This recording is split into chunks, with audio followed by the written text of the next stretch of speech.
Britain in the 1970s built cars that should have become legends. The engineering was often brilliant, the ambition genuine, born from a manufacturing tradition that once led the world. But strikes, poor management, and rushed decisions kept getting in the way. Some of these cars won awards. Some introduced technology the industry later copied. Yet today many are simply remembered as punchlines. This isn't a list of bad cars. It's a list of cars that had every reason to become 1970s classics and somehow didn't. And one car deserved so much better that its story still frustrates historians. Let's begin with number 10. Number 10, Vauxhall Victor FE. The Vauxhall Victor FE arrived in 1972 with clean, modern styling and genuine engineering thought behind it. Vauxhall had studied crash safety seriously, building in a collapsible steering column and a strengthened passenger cell years before such features became industry standard. It rode well, handled tidily for a family saloon, and offered a range of practical, efficient engines across the lineup. On paper, it should have easily outsold its Ford and British Leyland rivals with relative ease. But Vauxhall's dealer network was noticeably thinner, its badge carried less prestige among company fleets, and buyers gravitated toward the Cortina almost from ingrained habit, rarely stopping to properly compare. The Victor FE quietly did everything right and still lost the argument that mattered most. It wasn't beaten by a better car. It was beaten by momentum it never had the chance to build. The next entry suffered from the opposite problem entirely. Everyone noticed it, and that was exactly the trouble. Number 9, Hillman Avenger Tiger. The Hillman Avenger Tiger looked like nothing else in the Roots range of 1972. Bright yellow paint, a bonnet scoop, rally stripes and a rear spoiler turned a modest family saloon into something closer to a homologation special. Underneath sat a tuned 1.5-liter engine breathing through twin carburetors, developed with genuine input from Roots' own works competition department. It could reach 60 in around 8 seconds flat, respectable for the era, and it looked faster still standing perfectly still. Fewer than 300 examples were built, which should have guaranteed it instant collector status.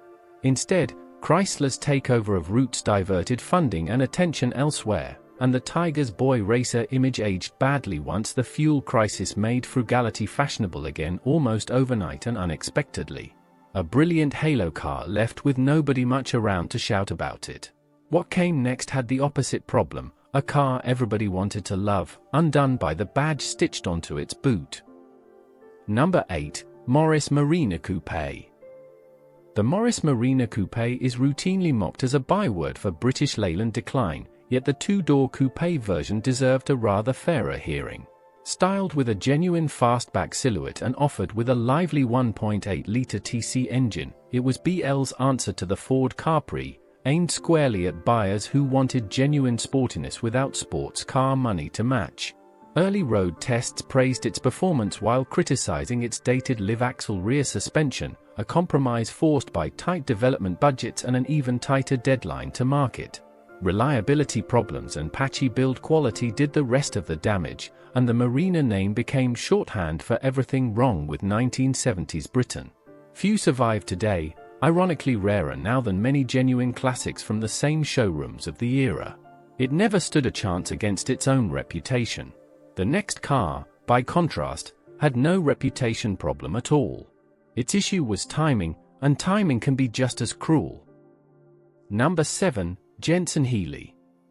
The Jensen Healey promised to revive the spirit of the Austin Healey for a brand new decade, and in 1972 it very nearly did exactly that. Power came from the Lotus 907, Britain's very first mass-produced 16-valve twin-cam engine, a genuinely advanced unit fitted later to the Lotus Esprit. Early reviews called it a future classic without much hesitation. Then owners discovered the engine's less advanced side, oil leaks, premature timing belt wear, and warranty claims arriving faster than Jensen could ever process them. The smaller firm had to absorb much of that repair cost itself, straining a budget already stretched thin. Combined with a slumping market for its larger Interceptor during the oil crisis, plus strikes and rising inflation squeezing the whole company at once, the pressure proved fatal, and Jensen collapsed into liquidation by 1975. A genuinely innovative sports car, undone by a mix of mechanical teething trouble and terrible timing. What followed next involved a badge every Briton recognized, wasted on a car nobody quite believed in.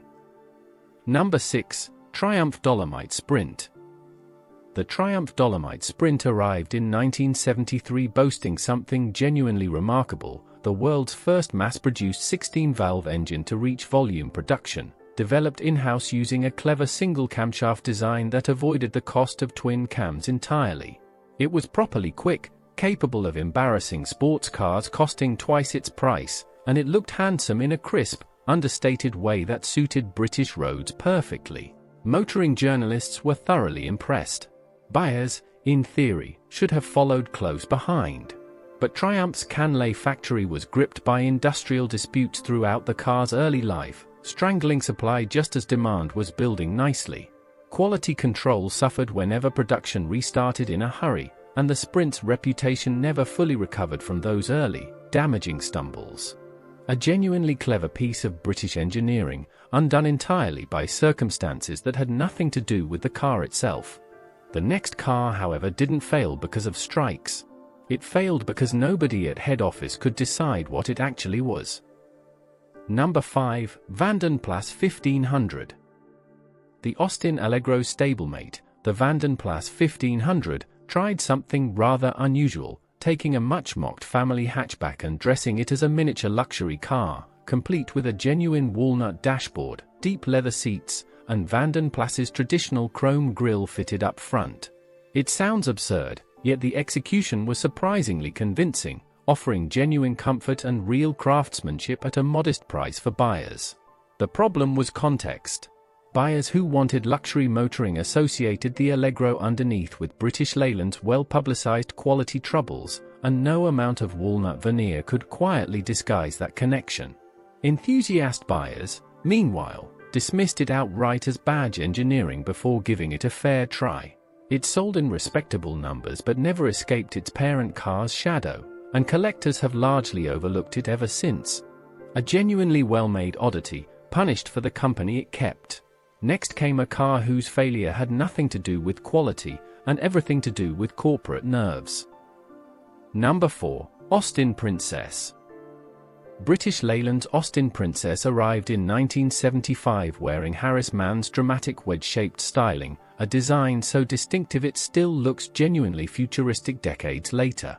Hydrogas suspension delivered a superb ride, and the cabin offered interior space rivaling cars from a class above. From the earliest sketches, Mann designed the car specifically as a hatchback, matching its shape and giving it practical appeal European buyers were already embracing elsewhere.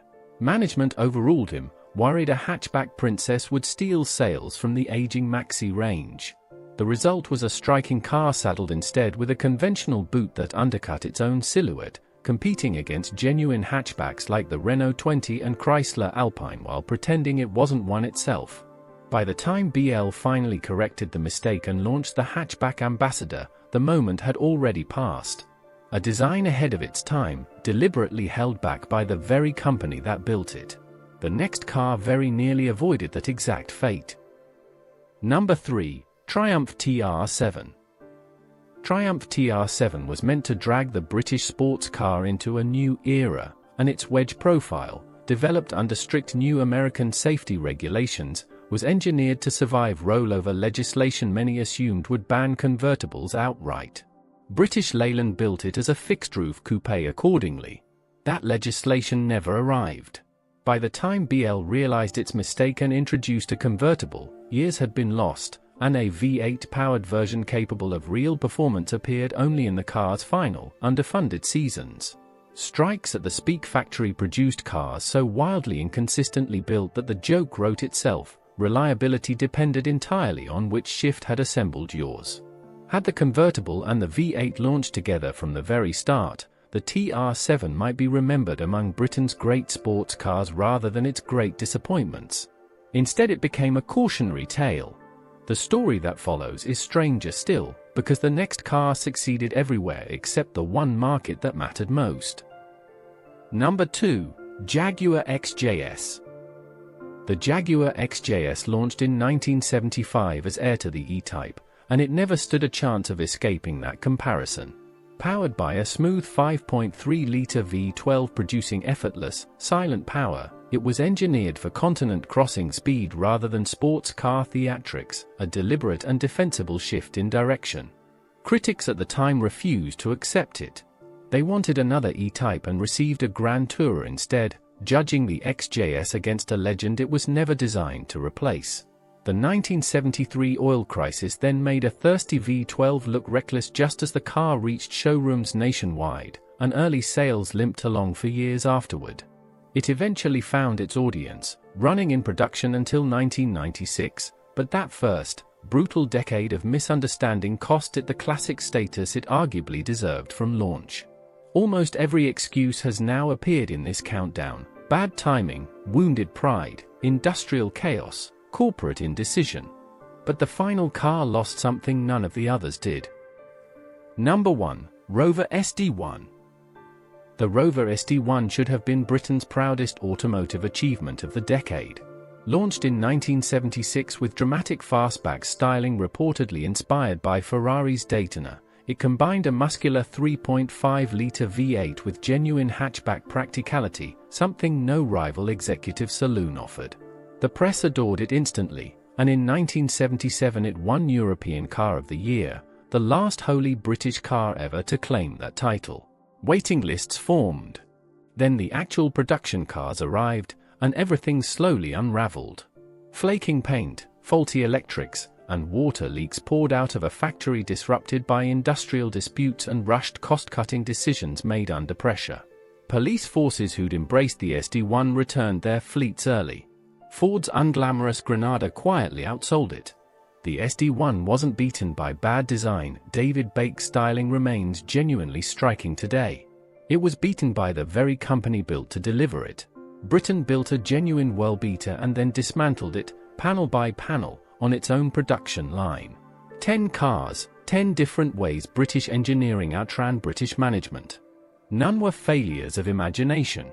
Every one had real innovation somewhere beneath the bonnet, the badge, or the boardroom decision that undid it. The Rover SD1 remains the cruelest case of all, a genuine world beater, praised right across Europe, dismantled not by its rivals but by the very factory built to produce it.